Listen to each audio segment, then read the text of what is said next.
A beautiful sanitation worker went to collect the trash at the mansion, unaware of the rich owner watching her from the window. Maya Thompson adjusted the blue cap of the cleaning company and sighed as she looked at the enormous iron gates of the most imposing mansion in the Upper East Side neighborhood of New York City. At exactly 7 in the morning, as she had every day for 3 months, she arrived to collect the trash from this residence that more closely resembled a palace. From the mansion's second floor, Christopher Harrison watched from his office window the young woman who had transformed his morning routine. The 42-year-old businessman, owner of one of the country's largest construction groups, found himself in that same spot every morning, fascinated by the way she performed her work. Maya hummed a country music tune softly as she organized the trash bags with a care Christopher had never seen in other employees. She separated the recyclable materials, tied the bags securely, and even cleaned up any dirt that might have fallen on the ground. Her posture was dignified, almost elegant, even while wearing the simple uniform of the cleaning company. Christopher caught himself eagerly awaiting those few minutes every morning. There was something about that young woman that intrigued him deeply. Perhaps it was the subtle smile she maintained, even while performing a task many considered menial. Or perhaps it was the respectful way she greeted the doorman, always asking about his family. On that specific morning, Christopher made a decision that would change both their lives forever. He went down to the kitchen and asked Mrs. Martha, the housekeeper who had worked in the house for 15 years, to prepare an old wallet with a considerable sum of money. His intention was to test the young woman's character. "Mr. Christopher, what do you intend to do with this?" asked Mrs. Martha, a 60-year-old woman known for her severity. "I'm going to leave it in the trash and see what happens," replied Christopher, ignoring the housekeeper's disapproving look. "With all due respect, but I think this is foolishness. People like her only think about money," grumbled Mrs. Martha. Christopher paid no heed to the comments and placed the wallet strategically in one of the trash bags. He returned to his observation post on the second floor, feeling a mix of curiosity and anxiety he hadn't experienced in years. Maya arrived promptly, as always. She began her usual routine, humming and organizing the bags. When she picked up the bag where Christopher had placed the wallet, she felt something strange. She opened it carefully and her eyes widened upon seeing the wallet stuffed with bills.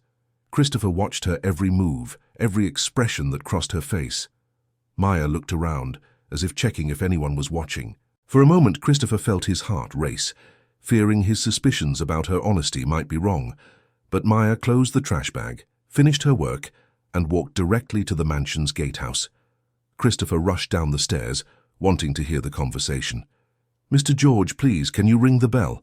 I found a wallet in the trash and need to return it," said Maya to the doorman. "Oh dear, it must be the boss's. He sometimes forgets things around here," replied Mr. George, a kind old man who always treated everyone with gentleness. When the bell rang, Mrs. Martha went to answer. Upon seeing Maya at the door, her expression became even more severe. "What do you want here?" she asked sharply. "Good morning, ma'am. I found this wallet in the trash and came to return it," said Maya, extending the wallet naturally. Mrs. Martha's face transformed into a mask of indignation. "How dare you try to deceive me? You obviously stole this wallet and are now trying to play the saint by returning it," shouted the housekeeper. Maya turned pale at the accusation. "No, ma'am, I swear I found it in the trash." "I would never steal anything from anyone," she defended herself, her voice trembling. "Of course you'd say that. People like you always make up these stories. I'm calling security right now," threatened Mrs. Martha. Christopher, who was watching everything through the internal camera system, felt a growing anger inside him. He ran to the door and arrived just as Maya began to cry. "Mrs. Martha, stop this immediately," ordered Christopher in a voice that even startled the doorman. "Mr. Christopher, this person is trying to return something she obviously stole," stammered the housekeeper, surprised by her employer's reaction. "She didn't steal anything. I put the wallet in the trash on purpose," said Christopher, looking directly at Maya, who seemed to understand nothing. Dear listener, if you're enjoying the story, please take a moment to like and especially subscribe to the channel. It really helps us who are just starting out. Now, continuing. The silence that followed was awkward. Maya wiped her tears and looked at Christopher with a mixture of confusion and hurt. "You did this to test me?" she asked, her voice still choked. Christopher felt small before that question. For the first time in years, he found himself without words to justify himself. I wanted to know if—" he began, but Maya interrupted him. "If I was honest? If people like me are trustworthy?" she asked, with a dignity that made Christopher feel even worse. "It wasn't meant to be malicious. He tried to explain, but Maya was already walking away. "Mrs. Martha, you're fired. You can pack your bags and leave my house today," said Christopher, without taking his eyes off Maya, who was already walking toward the garbage truck. The housekeeper was dumbfounded, but Christopher was no longer paying attention to her. He ran after Maya. "Please wait, let me explain," he shouted. Maya stopped and turned around, her eyes still moist. "There's nothing to explain, sir. You have the right to test whoever you want. I just didn't expect to be treated like a criminal for doing what I thought was right," she said, with a calm that impressed Christopher. "You're right. It was terrible of me." "Let me make it up to you somehow," insisted Christopher. "That's not necessary. I just ask that you inform the company that I no longer wish to work on this route," replied Maya, climbing into the garbage truck. Christopher stood on the sidewalk, watching the truck drive away. For the first time in his adult life, he felt genuinely remorseful for something he had done. That same afternoon, Christopher called Pure Shine Services, trying to get information about Maya, but was told she had requested a transfer to another department. 2 days later, he found out she had quit completely. From that day on, Christopher could no longer concentrate on work. The image of Maya crying wouldn't leave his head. He cancelled important meetings and even hired a private investigator to find her. David Miller, the investigator, was an experienced man who didn't ask unnecessary questions. In a week, he brought the information Christopher so wanted. "I found the young lady, Mr. Harrison. Maya Thompson, 26 years old, lives in the Bronx with her mother, Mrs. Eleanor Thompson. The mother is sick and receives treatment at the local health clinic," reported David. "Sick? What kind of illness?" asked Christopher, feeling a tightness in his chest. "Severe diabetes, sir. From the neighbors I spoke to, the financial situation is quite complicated. The young lady is looking for work, but it's been difficult." Christopher felt as if he had been punched in the stomach. While he was playing games testing her character, Maya was dealing with real and serious problems. The following Saturday, Christopher decided to go to the Bronx in person. He put on simple clothes and drove his most discreet car, a black sedan he rarely used. The contrast between the Upper East Side neighborhood and the outskirts of New York City impacted him deeply. The streets were narrow, the houses simple and stuck together. Children played in the street, and elderly people chatted on the sidewalks. Christopher felt like a stranger in that environment, but he was determined to find Maya. When he finally located the street where she lived, Christopher parked the car and walked to house number 47. It was a small 2-room construction, with walls painted light blue and a small garden in front. Before he could knock on the door, 2 men approached him with unfriendly expressions. "Hey man, you're not from around here. What are you looking for?" asked one of them, a strong man of about 30. "I'm looking for Maya Thompson. I have something important to talk to her about," replied Christopher, trying to stay calm. "Oh yeah? And who are you? A debt collector? Because Maya doesn't owe anyone anything, no," said the other man, positioning himself in front of Christopher. "No, I'm not a collector. I'm an acquaintance of hers," lied Christopher, realizing the situation was getting tense. "Acquaintance? Maya doesn't have acquaintances in suits. No, get out of here before things get ugly," threatened the first man. Christopher was starting to get nervous when he heard a familiar voice. "Jake, Caleb, stop that." Maya was coming out of the house carrying a bag. When she saw Christopher, her expression changed completely. "Maya, you know this guy?" asked Jake, not lowering his guard. "Yes, I do.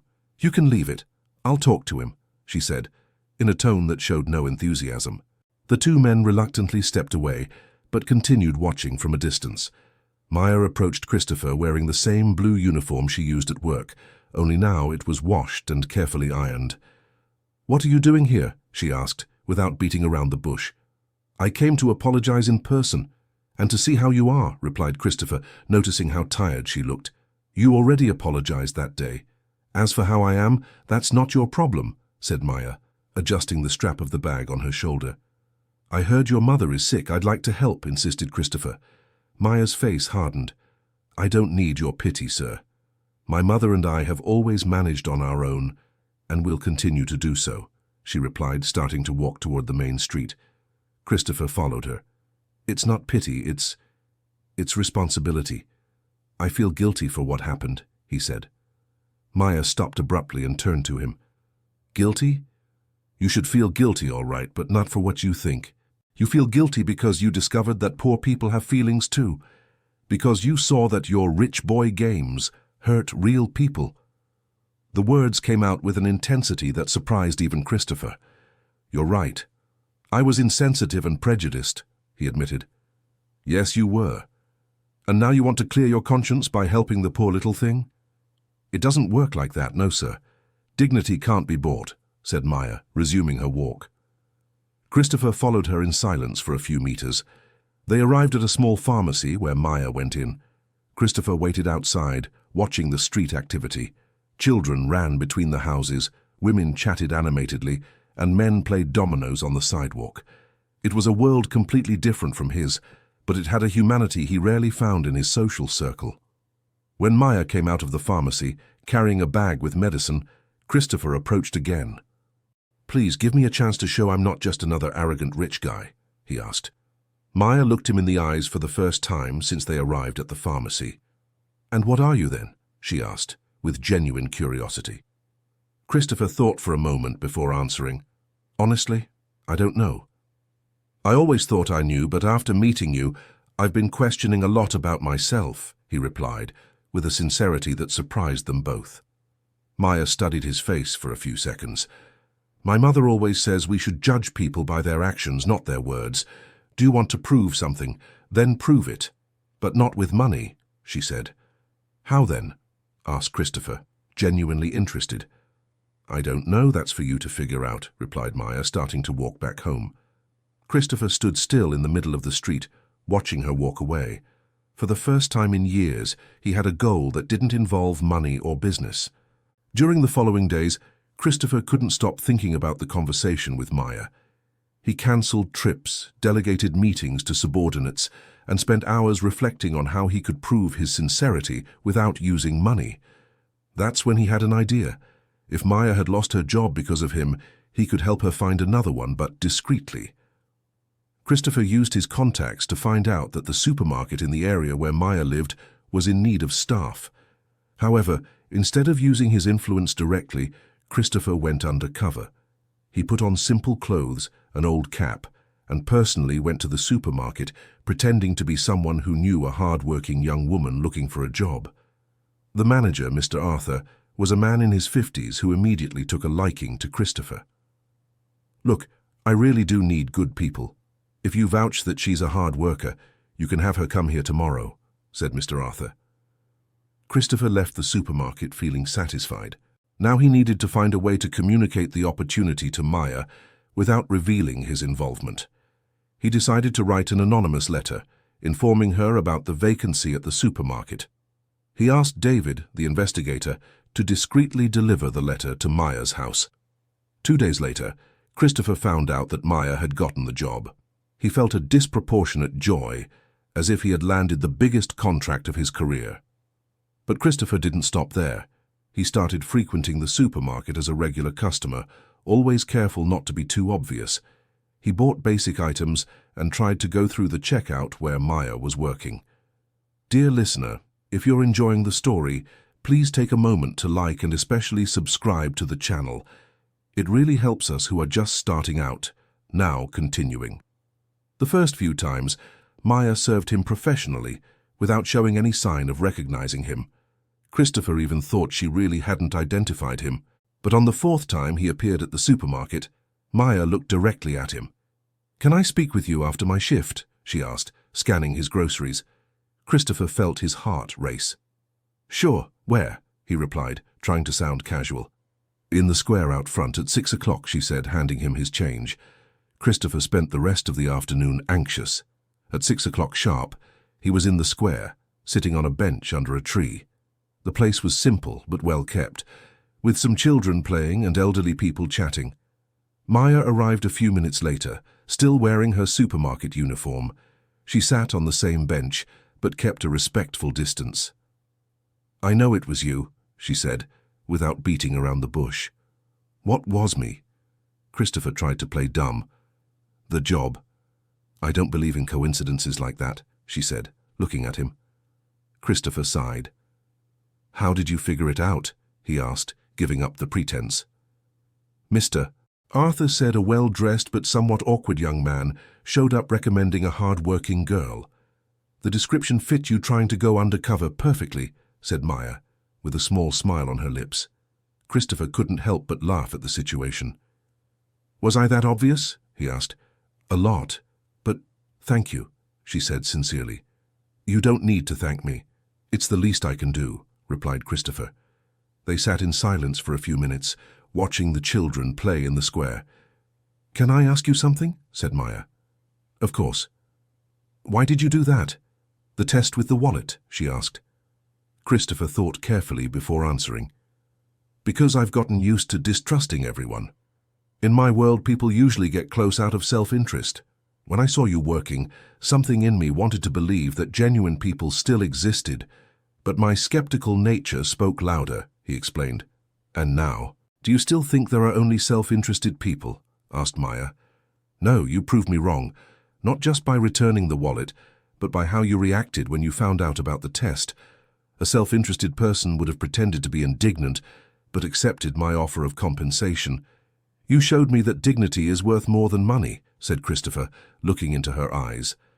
Maya was silent for a few seconds, processing his words. "You know we're from different worlds, right?" she said finally. "I know, but does that really matter so much?" asked Christopher. "Yes, it does. You can play at being ordinary for a few weeks, but eventually you'll get tired and go back to your real life. I don't have that option," replied Maya with a sadness in her voice that touched Christopher deeply. "What if I said, I don't want to go back to my real life, at least not as it was before," said Christopher. Maya looked at him skeptically. "Everyone says that at the beginning.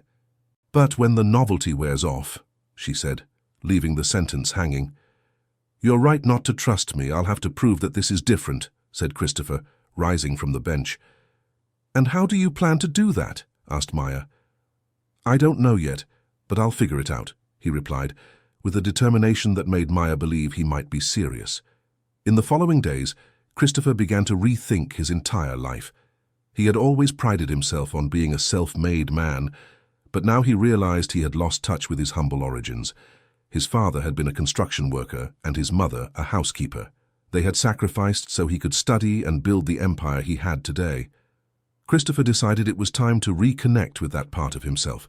He began visiting his construction company's job sites, not as the boss inspecting, but as someone interested in genuinely getting to know the people who worked for him. This change did not go unnoticed by his daughter Audrey, a 19-year-old accustomed to the life of luxury her father's money provided. She studied business at a very expensive private university and had plans to take over her father's company in the future. "Dad, you've been acting strange lately. You cancelled the trip to Paris, you're not going to the society dinners anymore, and now you're hanging around job sites. What's going on?" asked Audrey during a family dinner. Christopher looked at his daughter, noticing for the first time how she had become similar to the people he so often criticized in his social circle. "I'm just re-evaluating priorities, Audie," he replied, using the affectionate nickname. "Re-evaluating? Dad, you worked your whole life to get where you are. You can't throw it all away now," said Audrey with genuine concern. "I'm not throwing anything away. I'm trying to remember why I started working so hard in the first place," explained Christopher. "Dare to give us a better life so I could have opportunities you didn't have," replied Audrey, as if it were obvious. "Exactly. And I achieved that. Now maybe it's time to think about other things," said Christopher. Audrey did not like that conversation at all. She had grown up accustomed to privileges and couldn't understand why her father was suddenly questioning the lifestyle they had always had. Over the next few days, Audrey noticed her father continued to behave strangely. He came home later from work, sometimes dirty from the construction site, and seemed more thoughtful than usual. That's when she decided to hire a private investigator to find out what was going on. The investigation revealed Christopher's constant visits to the supermarket in the Bronx and his obsession with an employee named Maya Thompson. Audrey was furious. In her mind, that woman was manipulating her father and threatening the family's fortune. She decided to take action. The following Saturday, Audrey went to the supermarket where Maya worked. She arrived driving her luxury red convertible, wearing designer clothes, and with an arrogant posture that caught the attention of all the employees. Maya was restocking shelves when she saw the young woman approaching. Something in her look made Maya sense that trouble was coming. "You're Maya Thompson?" asked Audrey, in a tone that didn't hide her hostility. "Yes, I am. Can I help you with something?" replied Maya, maintaining her professional courtesy. "Yes, you can. You can stop taking advantage of my father," said Audrey, raising her voice. "How?" asked Maya, genuinely confused.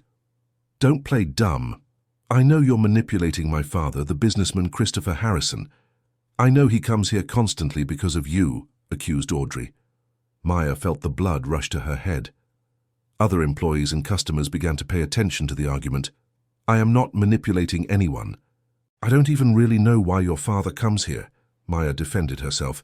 "Of course you do. You people always know how to deceive older, wealthy men. But it won't work with me. I know people like you," said Audrey with contempt. "People like me?" asked Maya, feeling her anger rise. "Opportunistic people who take advantage of others' goodwill.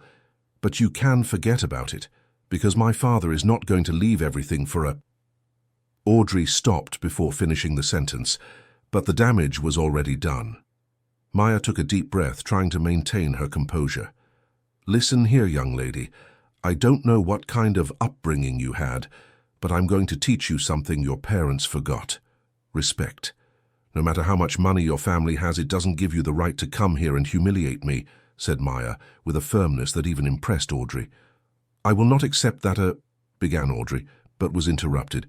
"A what? Say it. A poor person, a worker? An honest person who earns a living with dignity." Maya was clearly upset now.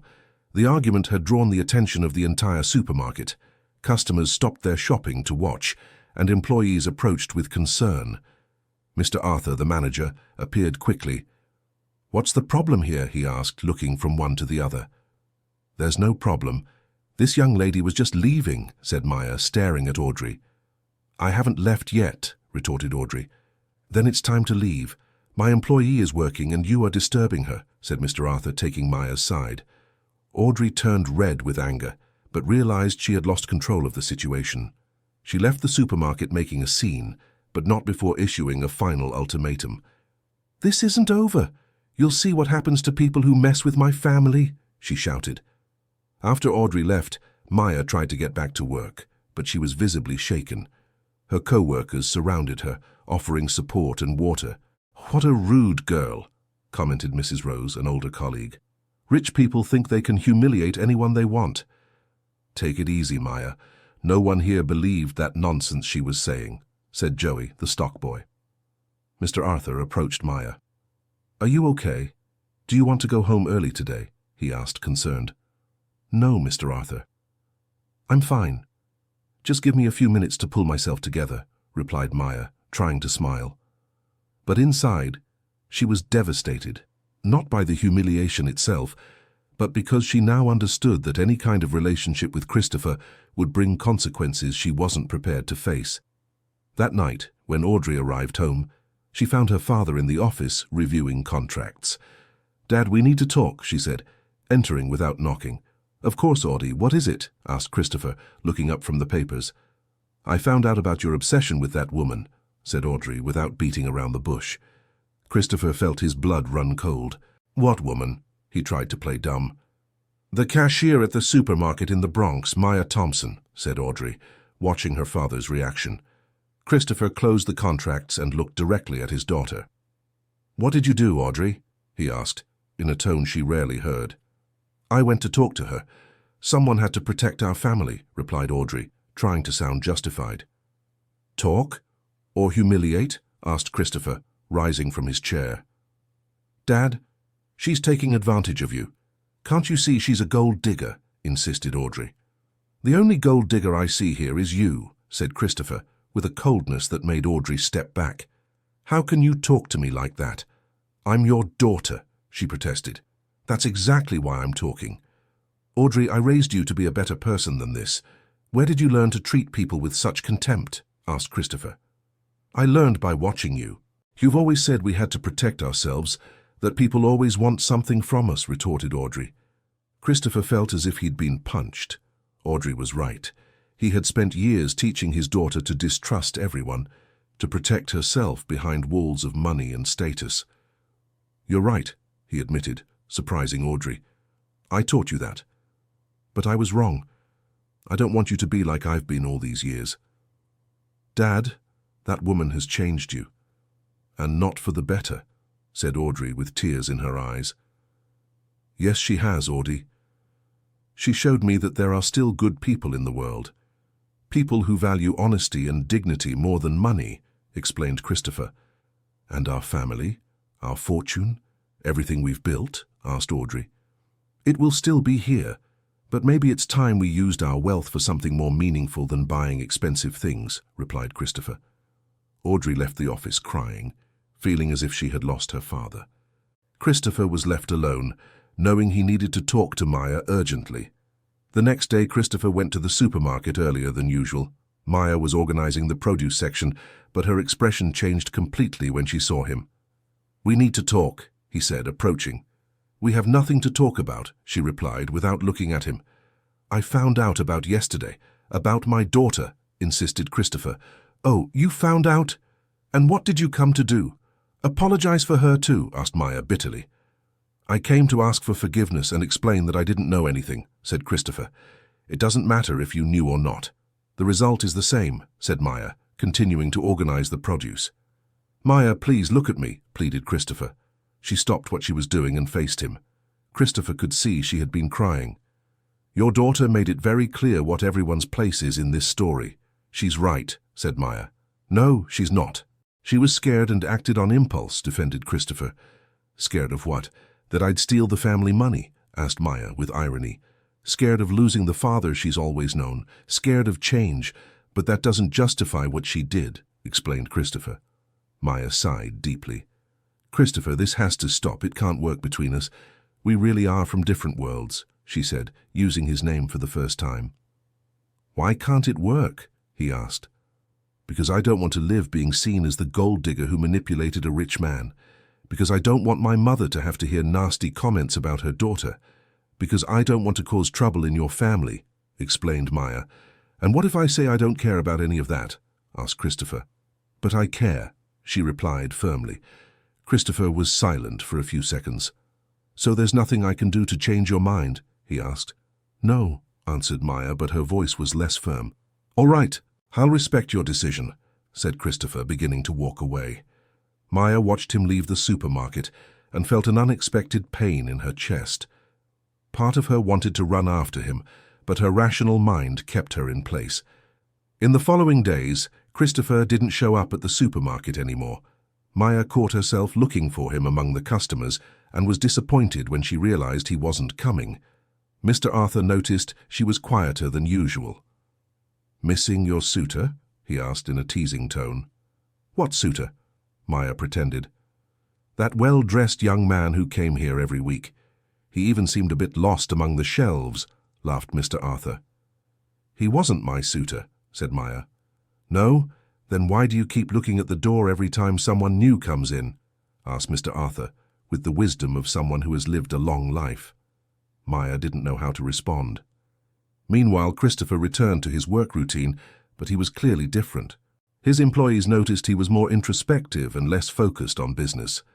Audrey watched her father with growing guilt. She had gotten what she wanted, to push away the woman she considered a threat, but the price was seeing her father clearly unhappy. 1 week after the incident at the supermarket, Audrey decided to investigate more about Maya. She hired the same investigator her father had used and discovered information that completely changed her perspective. Maya Thompson had a degree in education from a top university with a specialization in early childhood education. She had worked for 5 years at a renowned private school until her mother was diagnosed with diabetes and kidney complications. The treatment costs consumed all the family's savings, and Maya had to leave her job at the school to care for her mother and look for jobs that offered more flexible hours. The investigator also discovered that Maya was respected in her community. She gave free tutoring to underprivileged children in her spare time and organized donation drives for families in need.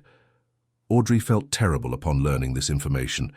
The woman she had publicly humiliated was anything but an opportunist. She was a person who had sacrificed her career to care for her mother and still found time to help others. That night, Audrey went to her father again. "Dad, I need to talk to you about Maya," she said, entering the office. Christopher looked up from his papers but said nothing. "I investigated her life," continued Audrey. "You did what?" asked Christopher, becoming agitated. "Dad, let me finish. I found out that I was completely wrong about her," said Audrey with tears in her eyes. Audrey told him everything she had discovered about Maya. Christopher listened in silence, feeling a mix of pride and pain upon learning more details about the woman who had touched his heart. "Dad, I ruined everything, didn't I?" asked Audrey, crying. "Maybe," replied Christopher honestly. "Can I try to fix it?" she asked. "I don't know if it's possible, Audie, but if you want to try, I'll support you," said Christopher. The next day, Audrey went to the supermarket. This time she arrived discreetly, wearing simple clothes and without the arrogant attitude from before. She waited for Maya to leave for lunch and followed her to a small nearby diner. When Maya sat alone at a table, Audrey approached timidly. "May I sit?" she asked. Maya looked up, surprised to see Audrey there. "If it's to humiliate me again, I'd rather you didn't," said Maya. "I came to apologize," said Audrey, sitting down without waiting for permission. "Apologize?" asked Maya, suspicious. "I came here last week and was horrible to you. I said terrible things based on prejudice and ignorance," said Audrey sincerely. Maya studied the young woman's face, looking for signs of falseness. "And what changed?" she asked. "I found out who you really are. I found out you're a teacher, that you took care of your sick mother, that you help other people in your community," explained Audrey. "And does that change anything?" asked Maya. "It changes everything. It shows I judged you completely wrong. It shows you're exactly the kind of person I should admire, not attack," replied Audrey. Maya was silent for a few moments. "Audrey, I understand you were protecting your family. I would do the same in your place," she said finally. "No, you wouldn't. You wouldn't humiliate a working person in public," said Audrey, ashamed. "We all do wrong things when we're scared," said Maya, showing a generosity that impressed Audrey. "My father is suffering because of you," said Audrey. "And I'm suffering because of him," admitted Maya. "Then why don't you two stay together?" asked Audrey. "Because it's complicated. Your family has a social status to maintain. I come from a different world," explained Maya. "To hell with social status," said Audrey, surprising both Maya and herself. "You don't think that way," said Maya. "I used to. But seeing my father unhappy made me rethink many things. He's never been as human as he became after he met you," said Audrey. The two talked for over an hour. Audrey told about her privileged upbringing and how she had learned to judge people by the money they had. Maya talked about her struggle to maintain dignity even in difficult situations. When they said goodbye, the two had developed a mutual respect that neither of them expected. Dear listener, if you're enjoying the story, please take a moment to like and especially subscribe to the channel. It really helps us who are just starting out. Now continuing. That night, Audrey returned home determined to convince her father to fight for Maya. She found him in the garden, looking at the horizon with a melancholy expression. "Dad, I talked to Maya today," she said, sitting beside him. "How is she?" asked Christopher, immediately interested. "Sad, and so are you.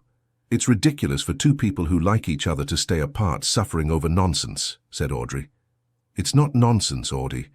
They're real differences," said Christopher. "What differences? She's educated, intelligent, hard-working, honest. What else matters?" asked Audrey. "What others will think. What this could mean for our family, for you," replied Christopher. "Dad, stop worrying about me. I'm an adult and I can take care of my own life. If you're happy with her, that's what matters," said Audrey. Christopher looked at his daughter with surprise. "When did you grow up so much?" he asked, moved. "I think it was meeting Maya. She showed me that being a good person is more important than having money," replied Audrey. 2 days later, Christopher appeared again at the supermarket. Maya saw him coming and felt her heart race, but maintained her professional demeanor. Christopher bought a few items and went to the checkout where she was working. "May I pay here?" he asked formally.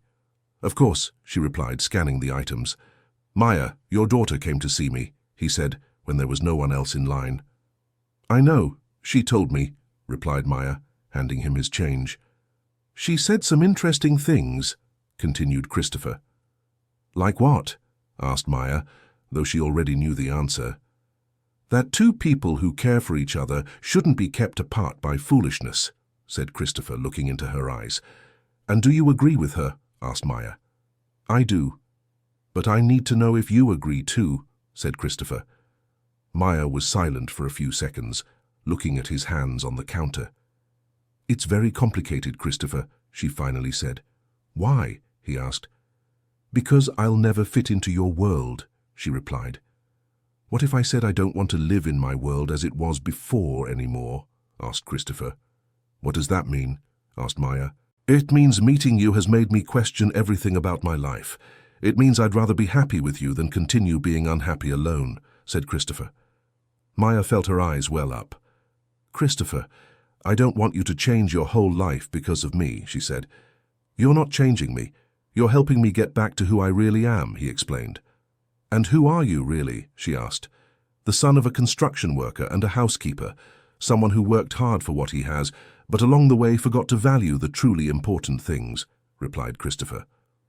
Maya was moved by his sincerity. "And what are the truly important things?" she asked. "Honesty, dignity, true love, things you reminded me exist," said Christopher. "Christopher," she began, but he interrupted her. "I know it's too soon to talk about love, but I need you to know I've never felt anything like what I feel for you," he said. Maya could no longer hold back her tears. "I feel something special for you too," she admitted, "but I'm afraid." "Afraid of what?" asked Christopher. "Afraid I won't be enough. Afraid that one day you'll realize you could have any woman from your social level and regret choosing a former sanitation worker," she said. Christopher reached out and gently touched her face. "Maya, you are the most special woman I've ever met. Not because of what you do or where you come from, but because of who you are," he said. Mr. Arthur arrived, interrupting the moment. "Sorry to interrupt, but the rush hour is about to start," he said, but he was smiling at the scene. Christopher and Maya stepped apart, both emotional and aware that something important had happened between them. "Can I pick you up when you get off work?" asked Christopher. "You can," replied Maya, smiling for the first time in days. At 6 o'clock, Christopher was waiting at the supermarket door. Maya came out and they walked together to the square where they had talked before. "So, where does this leave us?" asked Christopher. "I don't know. I just know I don't want to keep pretending I don't feel anything for you anymore," replied Maya. "Do you want to try, slowly, no pressure?" asked Christopher. "I do," she replied. "Even knowing it will be difficult, that people will talk?" he asked. "Even so," she said, taking his hand. Christopher smiled and pulled her into a hug. For the first time in weeks, they both felt complete. In the following weeks, Christopher and Maya began meeting regularly. They talked about everything: childhood, dreams, fears, plans for the future.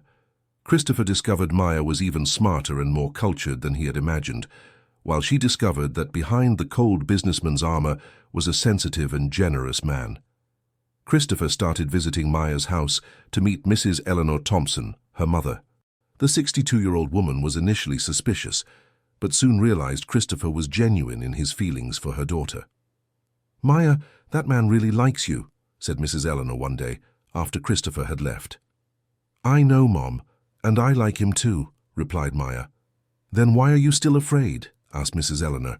"Because the good things in my life always end. I'm afraid of getting used to them and then losing them," admitted Maya.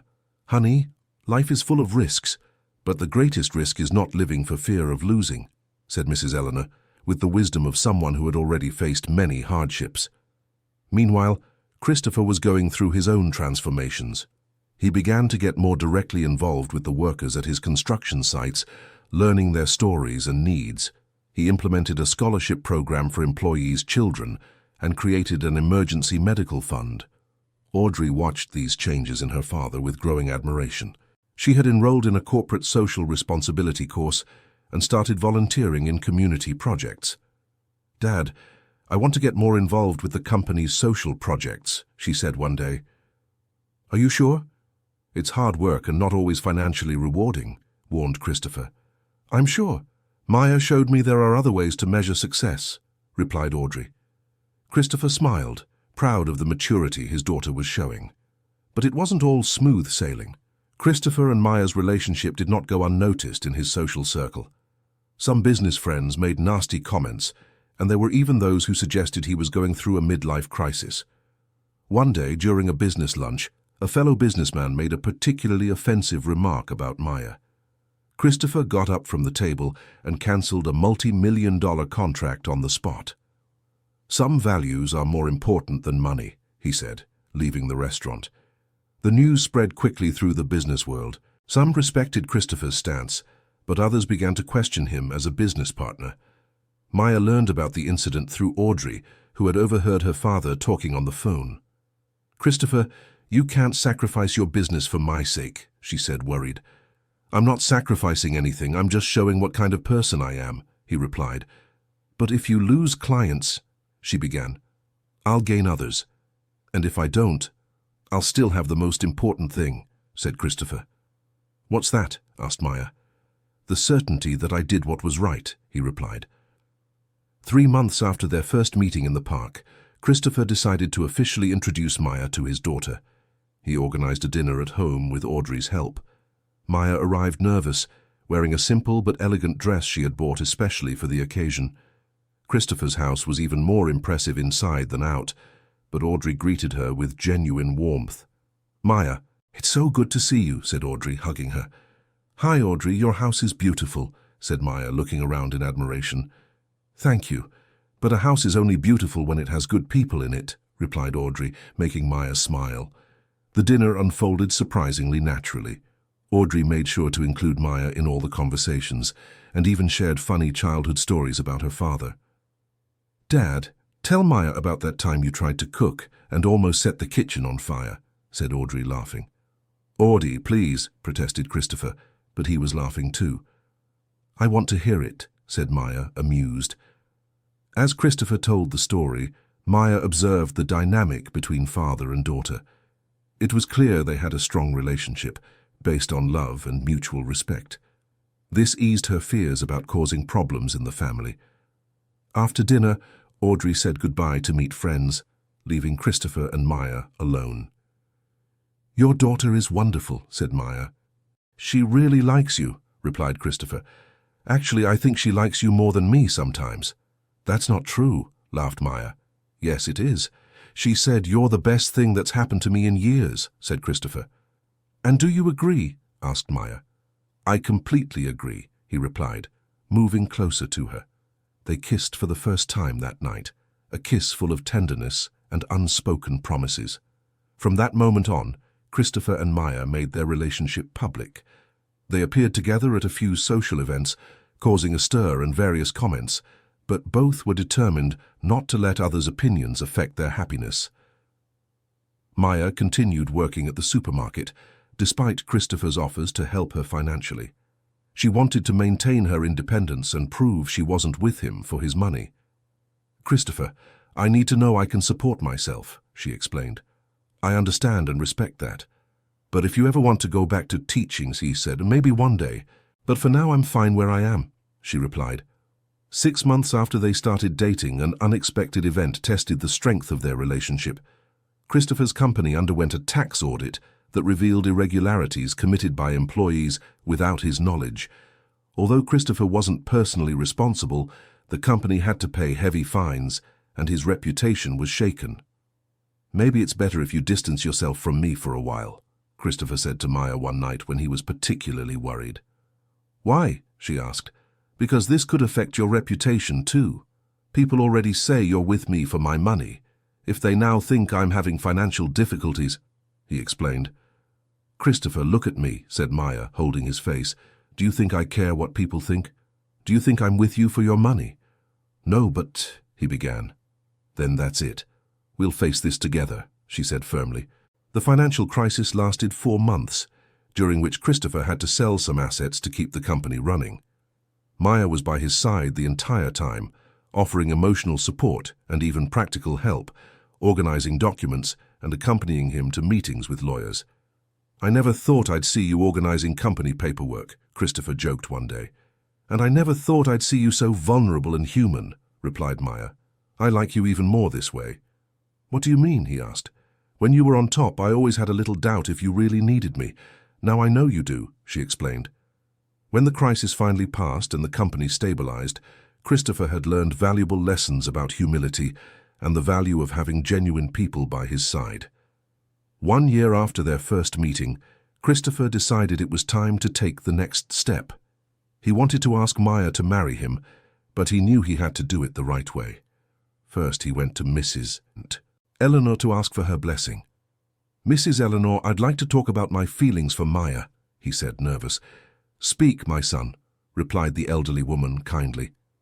"I want to ask her to marry me, but first I need your approval," said Christopher. Mrs. Eleanor was moved. "Christopher, you make my daughter happy. You are respectful, caring, and honest. Of course you have my blessing," she said, hugging him. "Thank you. That means a lot to me," said Christopher. Next, Christopher talked to Audrey about his plans. "Dad, it's about time. I was starting to think you'd never propose," she said excitedly. "I want to do something special, but not ostentatious." "You know, Maya," said Christopher. "Leave it to me. I have a perfect idea," said Audrey. Audrey's idea was to organize a surprise party to celebrate Christopher and Maya's 1-year dating anniversary. The party would be in the community where Maya lived, with all her friends and neighbors. Christopher thought the idea was perfect. It was simple, meaningful, and showed that he valued her world. Audrey and Mrs. Eleanor Thompson organized everything in secret. They decorated the community court with colorful lights and prepared a feast with Maya's favorite foods. On the day of the party, Audrey made up an excuse to take Maya to the court. "I need to pick something up at the court. Can you come with me?" she asked. "Of course," replied Maya, suspecting nothing. When they arrived at the court and the lights came on, Maya was met with all her friends and neighbors shouting, "Surprise!" Christopher was in the center, holding a simple bouquet of flowers. "What is this?" asked Maya, moved.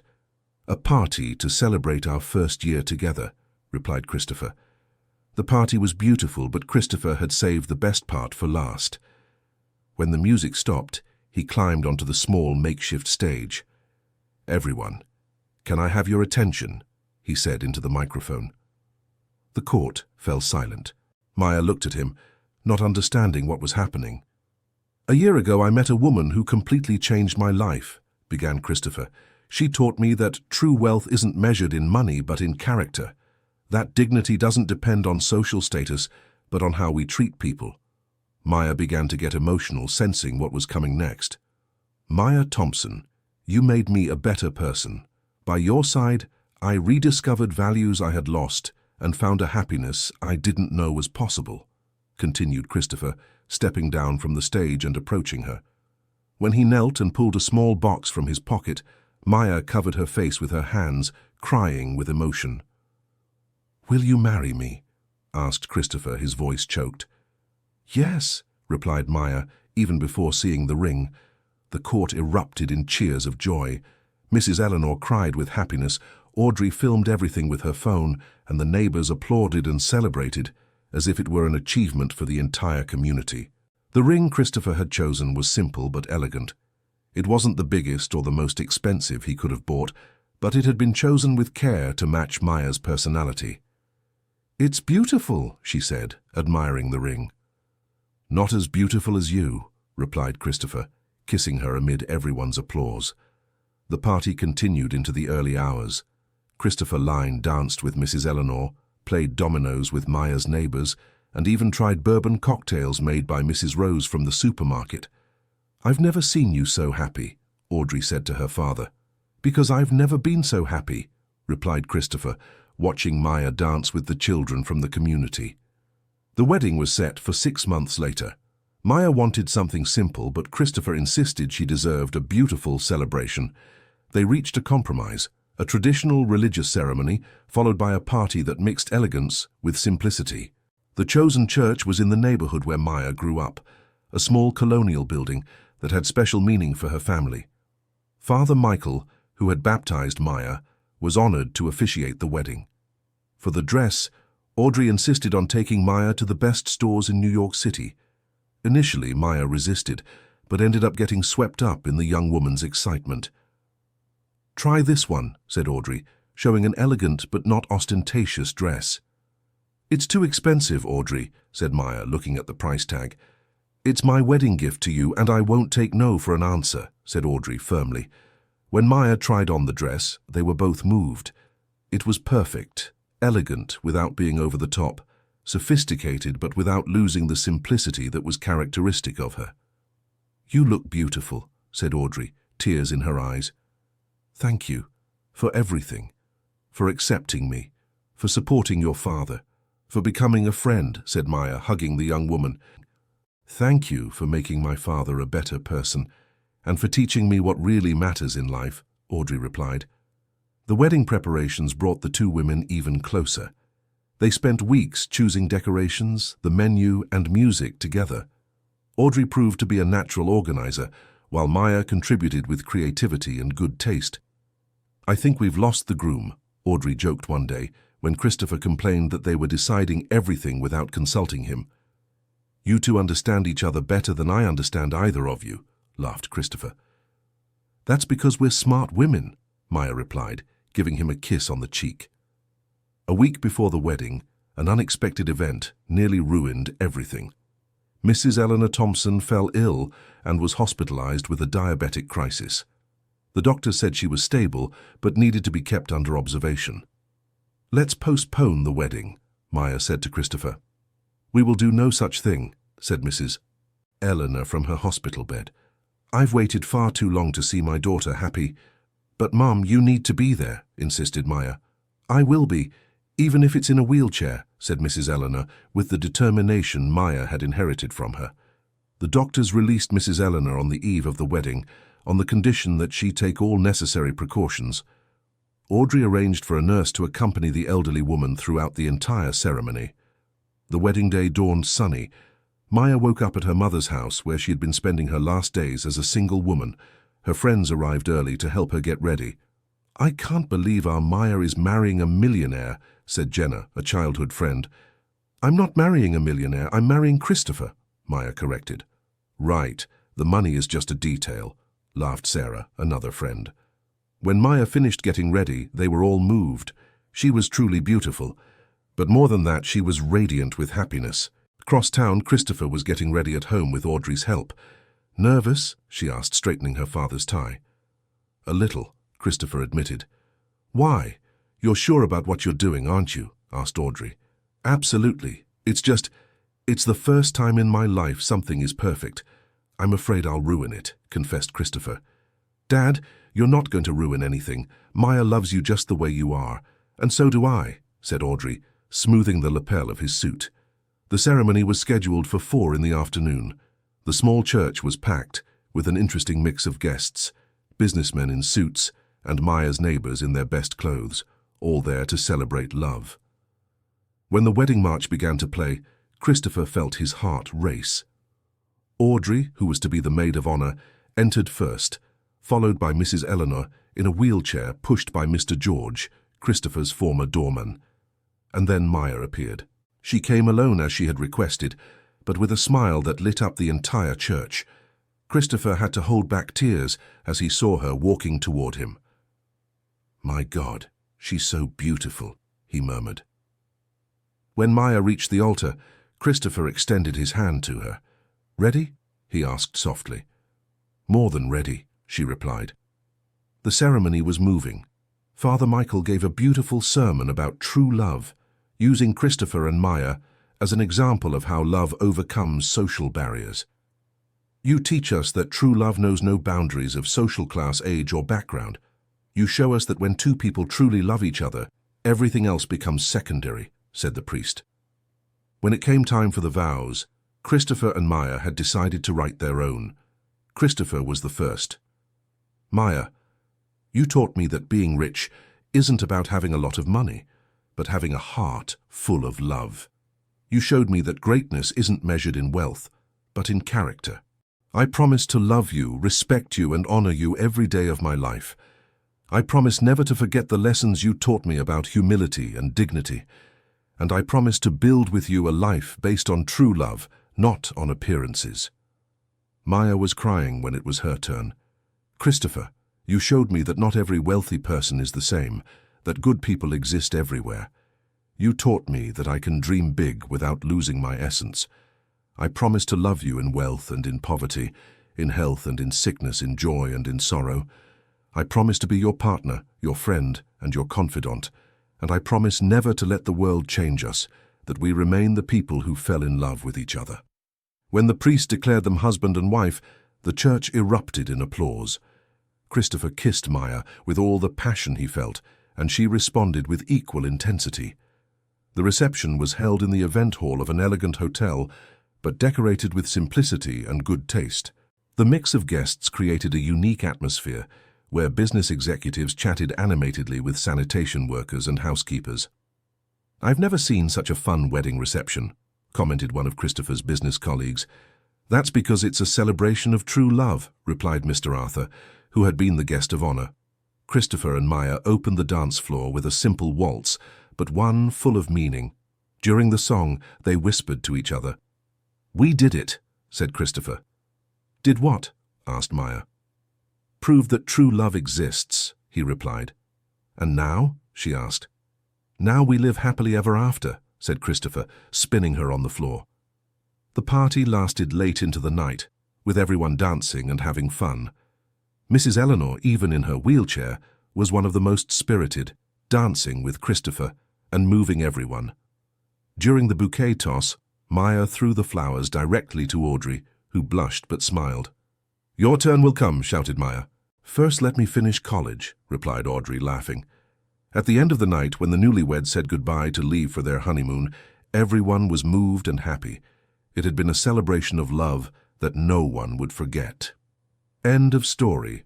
So, what did you think of this moving story?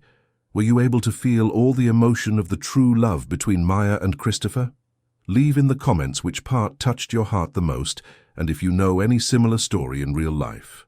And don't forget to like and subscribe to the channel for more stories that will stir your emotions.